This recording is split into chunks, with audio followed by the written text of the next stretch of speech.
Bismillahirrahmanirrahim. Assalamualaikum warahmatullahi wabarakatuh. Nama saya Kikaiful, IPM 1804041067, mahasiswa semester 6 jurusan Ekonomi Syariah, Fakultas Ekonomi dan Bisnis Islam, Institut Agama Islam Negeri Metro. Dalam video kali ini saya akan menjelaskan materi mengenai manajemen pemasaran sebagaimana ditugaskan oleh beliau Ibu Hermanita sebagai tugas ujian akhir semester. Langsung saja materi yang pertama, yaitu sistem informasi pemasaran. Dalam mengambil keputusan yang tepat dan menentukan polisi dan strategi yang baik, seorang pemimpin perusahaan membutuhkan informasi yang tepat dan lengkap. Informasi yang tepat yaitu informasi yang isinya sesuai dengan yang dibutuhkan, penyampaiannya tepat dan disampaikan tepat pada tempat atau tujuannya. Kemudian informasi yang lengkap adalah informasinya menyeluruh sesuai dengan apa yang dibutuhkan, tidak ada yang kurang. Informasi pemasaran dapat dikelompokkan menjadi 5, yaitu yang pertama informasi pasar dan struktur pasar, yang kedua informasi harga dan sistem pembayaran, dan yang ketiga informasi produk dan pengembangan produk, dan yang keempat informasi advertensi dan promosi penjualan. Pengertian dan konsep sistem informasi pemasaran. Sistem informasi pemasaran yaitu suatu susunan yang kait-mengait secara kompleks dari orang-orang, mesin-mesin, dan prosedur yang direncanakan untuk menghasilkan aliran yang tersusun dan informasi yang tepat dan telah dikumpulkan baik dari sumber-sumber yang berada di dalam maupun di luar perusahaan. Kemudian 4 komponen penting sistem informasi pemasaran, yaitu yang pertama sistem laporan intern, kemudian sistem riset pemasaran, kemudian kecekatan atau daya pikir pemasaran, dan sistem analisis pemasaran. Komponen yang terdapat dalam sistem informasi, yang pertama yaitu sistem laporan intern. Setiap perusahaan membuat laporan intern secara periodik yang memberikan data yang terkait kepada pimpinan mengenai penjualan, biaya, persediaan, arus kas, utang, dan piutang. Kemudian yang kedua, sistem riset pemasaran. Kegiatan riset pemasaran perlu dilakukan secara terus-menerus dengan objek penelitian yang berbeda tergantung pada permasalahan yang dihadapi pimpinan dalam menentukan keputusan dan kebijaksanaannya. Maka beberapa perusahaan telah membentuk bagian riset pemasaran di perusahaannya. Kemudian yang ketiga yaitu sistem inteligensi pemasaran. Sistem ini menyediakan data yang sedang terjadi dalam bidang pemasaran kepada para pejabat pimpinan pemasaran. Sistem inteligensi pemasaran merupakan kumpulan sumber dan prosedur di mana para pejabat pemasaran mendapat informasi setiap hari tentang perkembangan lingkungan pemasaran ekstern. Kemudian yang keempat yaitu sistem analisis pemasaran. Sistem ini terjadi dari suatu kumpulan teknik yang maju dalam menganalisis pemasaran dan masalah pemasaran. Teknik ini merupakan hasil penurunan dan kesimpulan yang diperoleh dari data yang ada. Kemudian materi selanjutnya yaitu pengendalian pemasaran. Pengendalian pemasaran. Kegiatan pengendalian pemasaran mencakup kegiatan menilai dan membandingkan hasil pelaksanaan atau presentasi dengan rencana atau ukuran standar yang ditetapkan, mencari penyebab terjadinya penyimpangan dan menentukan cara mengatasinya, memberikan informasi sebagai umpan balik bagi penyusun rencana pemasaran berikutnya.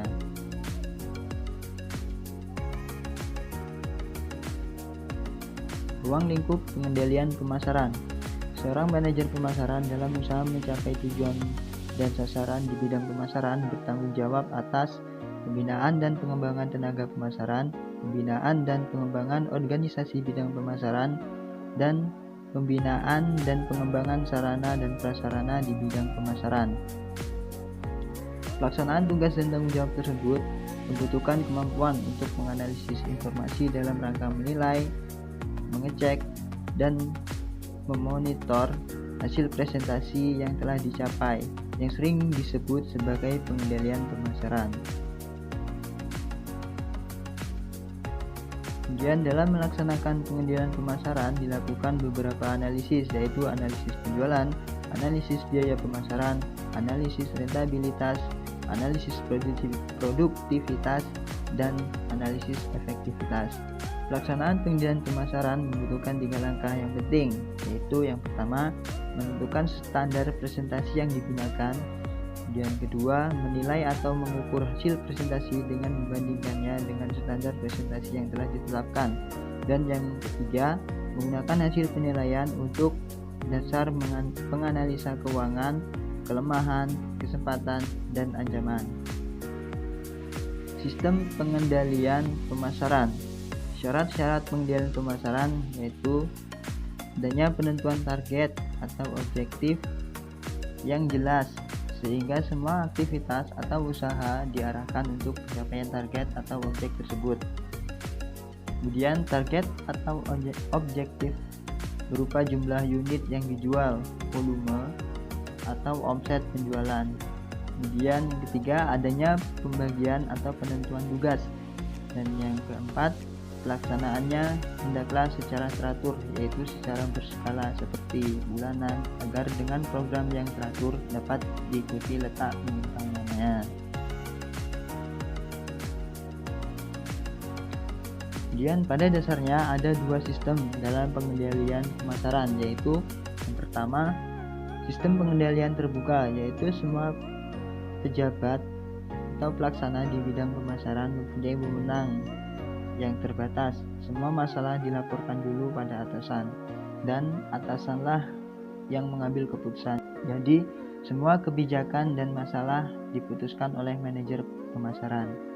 Kemudian yang kedua yaitu sistem pengendalian tertutup, yaitu semua petugas atau pejabat di bidang pelaksanaan diberikan wewenang untuk memutuskan sesuai dengan petunjuk atau arahan atasannya masing-masing. Kemudian pengendalian efektivitas program. Pengendalian ini ditujukan untuk mengevaluasi berhasil atau tidaknya program yang disusun. Kunci keberhasilan ini terletak pada kemampuan perusahaan dalam menjalankan sistem manajemen by objektif, di mana terdapat 4 unsur penting. Yang pertama, program yang disusun harus mempunyai sasaran yang jelas. Kemudian yang kedua, pengukuran hasil presentasi harus dilakukan secara berskala atau periodik. Kemudian yang ketiga, hasil presentasi yang menyimpang relatif besar perlu dianalisis sebabnya. Kemudian yang keempat, tindakan koreksi atau penyempurnaan harus dilakukan pimpinan untuk mengurangi jarak penyimpangan antara sasaran dan hasil prestasi. Dan yang kelima, peralatan pengukuran hasil prestasi. Kemudian analisis penjualan. Ini merupakan usaha untuk mengukur dan mengevaluasi hasil realisasi penjualan yang dicapai dengan membandingkan terhadap sasaran penjualan yang ditetapkan untuk masing-masing manajer. Ada 2 peralatan analisis, yaitu analisis varian penjualan, yaitu untuk menentukan kontribusi secara relatif faktor yang ada sehingga terjadi perbedaan hasil penjualan dengan yang diharapkan. Kemudian yang kedua, analisis penjualan mikro, yaitu untuk menentukan produk tertentu, wilayah tertentu, dan hal lain yang menyebabkan kurangnya hasil target penjualan yang diharapkan. Kemudian analisis share pasar. Hasil presentasi penjualan perusahaan gagal menyaingi saingan sehingga mendapatkan hasil yang relatif kecil terhadap para saingan. Kemudian kemungkinan saja penjualan perusahaan meningkat, tapi peranannya di pasar yang tercermin dalam share pasar menurun. Hal ini mungkin terjadi apabila tingkat pertambahan penjualan perusahaan. Kemudian kerangka strategi pengendalian pemasaran. Kedua, analisis pasar dan share pasar akan sangat bermanfaat digunakan dalam pengkajian secara mendalam tentang perbedaan antara realisasi hasil penjualan yang dicapai dengan apa yang telah direncanakan pada program pemasaran. Pengkajian ini merupakan rangka dasar strategi untuk pengendalian. Kemudian perbedaan antara kualitas yang direncanakan dan realisasi disebabkan karena perbedaan antara total besarnya pasar yang direncanakan dan realisasi, serta perbedaan antara share pasar yang direncanakan dan yang realisasi. Kemudian pengendalian efisiensi. Penekanan efisiensi adalah pada pertimbangan biaya, yaitu cara yang paling efisien untuk pengelola tenaga penjualan, advertensi, promosi penjualan, dan penyaluran. Analisis ini digunakan untuk pengambilan keputusan bagi penentuan strategi produk, harga, promosi, dan distribusi atau penyaluran. Indikator utama yang dapat digunakan dalam pengendalian efisiensi para tenaga penjual yaitu 1. Rata-rata jumlah kunjungan per tenaga penjual per hari. Kemudian rata-rata waktu per kunjungan. Kemudian 3. Rata-rata penerimaan penjualan per kunjungan. Dan yang keempat, rata-rata biaya per kunjungan. Dan yang kelima, biaya entertainment per kunjungan. Dan yang keenam, jumlah langganan baru per periode. Dan yang ketujuh, jumlah langganan yang lari atau hilang per periode. Dan yang terakhir, biaya tenaga penjualan dalam persentase dari total penjualan. Kemudian pengendalian strategis. Seperti diketahui, pemasaran merupakan suatu bidang di mana objektif, kebijakan, strategi, dan program harus selalu ditinjau kembali karena lingkungan pemasaran cepat sekali berubah. Perubahan dalam lingkungan pemasaran menyebabkan pemasaran harus selalu mengevaluasi posisi. Kurang berhasil suatu usaha pemasaran dapat disebabkan oleh kesalahan pimpinan dalam menetapkan strategi atau kesalahan para pelaksana dalam melaksanakan strategi yang telah ditetapkan pemimpin perusahaan. Dalam hal ini perlu dilakukan pengendalian strategi pemasaran. Peralatan pengendalian strategi pemasaran yang dapat digunakan adalah analisis posisi pemasaran perusahaan melalui share pasar perusahaan. Kemudian apabila share pasar perusahaan tetap proporsional, maka strategi yang dilakukan perusahaan adalah strategi pemeliharaan atau maintenance strategi. Kemudian materi selanjutnya yaitu audit pemasaran. Audit adalah kegiatan memeriksa dan menilai yang dilakukan secara kritis, sistematis, dan analitis untuk membandingkan efektivitas dan efisiensi hasil pelaksanaan suatu kegiatan atau objek tertentu. 5 jenis audit, yaitu yang pertama audit keuangan, yaitu penganalisaan dan penilaian sistem akuntansi dan sistem laporan keuangan suatu perusahaan. Yang kedua, falsafah manajemen pemasaran. Ada 5 konsep pemasaran yang dilakukan organisasi untuk menjalankan pemasaran mereka. Yang pertama, konsep produksi. Falsafah yang menyatakan bahwa konsumen akan memiliki produk-produk yang tersedia dan selaras dengan kemampuan, dan manajemen sebaiknya memusatkan perhatian pada peningkatan efisiensi produksi dan distribusi. Kemudian konsep produk, gagasan bahwa konsumen akan memiliki produk-produk yang menawarkan mutu, kinerja yang menampilkan penampilan terbaik, dan bahwa suatu organisasi sebaiknya mencurahkan tenaganya untuk melakukan perbaikan produk secara kesinambungan. Kemudian yang ketiga, konsep penjualan. Gagasan bahwa konsumen tidak akan membeli cukup produk perusahaan kecuali jika perusahaan tersebut melakukan upaya-upaya penjualan dan promosi yang gencar. Dan yang keempat, konsep pemasaran. Falsafah manajemen pemasaran yang menyatakan bahwa pencapaian tujuan organisasi tergantung pada penetapan kebutuhan dan keinginan dari pasar sasaran dan penyampaian kepuasan yang diinginkan secara lebih efektif dan lebih efisien dibandingkan dengan persaingan.